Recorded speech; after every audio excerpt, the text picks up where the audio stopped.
Papo reto, quem desenha o design? Se você acha que fazer design é criar produtos, pensar na experiência dos usuários ou atribuir elementos estéticos para provocar sensações e relações emocionais, você está certíssimo. Mas, como em qualquer outra disciplina, o design tem vários níveis de abordagem e complexidade.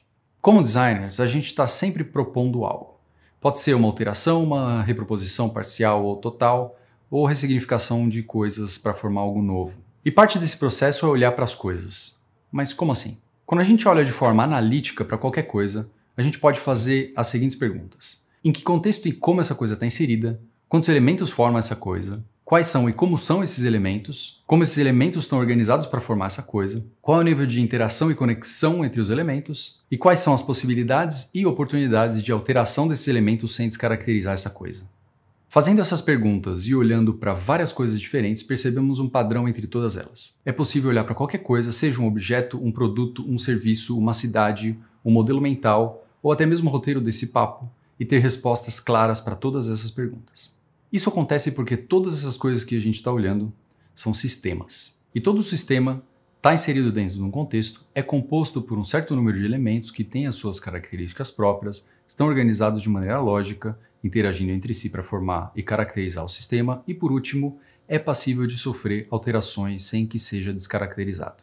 E entender as coisas como sistemas é enxergar além do primeiro nível, é começar a ver todo o sistema como algo codificado. E esse é o primeiro passo para entender como quase todas as coisas são formadas. Mas o que isso tem a ver com a complexidade do design em si? Quando fazemos design, seguimos uma série de abordagens e métodos que aprendemos com estudos ou experiências. Normalmente, se eles funcionam, a gente continua a utilizá-los, mas se eles não funcionam, a gente descarta e busca um novo método. Mas você já se perguntou por que esses métodos ou abordagens funcionam ou não? Ou por que são formatados da maneira que são? Ou ainda por que são propostos da maneira que são? Durante muitos anos aqui na Primata, atuamos seguindo métodos consolidados que eram vendidos como a maneira certa de se trabalhar. Em alguns cenários eles funcionavam, mas na maioria deles não traziam exatamente o que a gente estava esperando. Levou um tempo até a gente perceber que o contexto em que esses métodos estavam inseridos não eram tão propícios assim. Um spoiler? Basicamente eram métodos importados sendo aplicados num contexto infinitamente mais complexo que é o brasileiro. Com isso, ainda sem perceber, a gente começou a levantar esses questionamentos. Isso nos levou a precisar fazer uma análise profunda nos elementos que compunham esses métodos e entender os porquês de eles não estarem funcionando.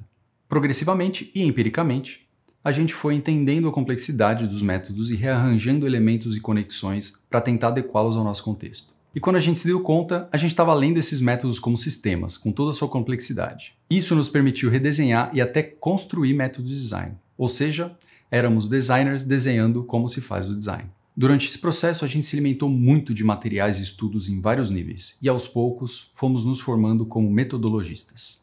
É claro que nem todo designer precisa ser um metodologista, mas é importante saber que esse nível de atuação existe e que é possível repropor a maneira de se trabalhar, inclusive no próprio design, e entender que podemos, além de propor as coisas, repropor o próprio contexto de proposição das coisas, e assim redesenhar as regras do jogo do design.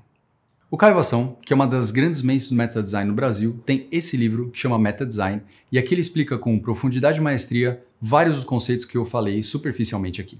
É um livro pequeno, mas muito denso e cheio de referências para você explorar o mundo dos sistemas e dos problemas complexos.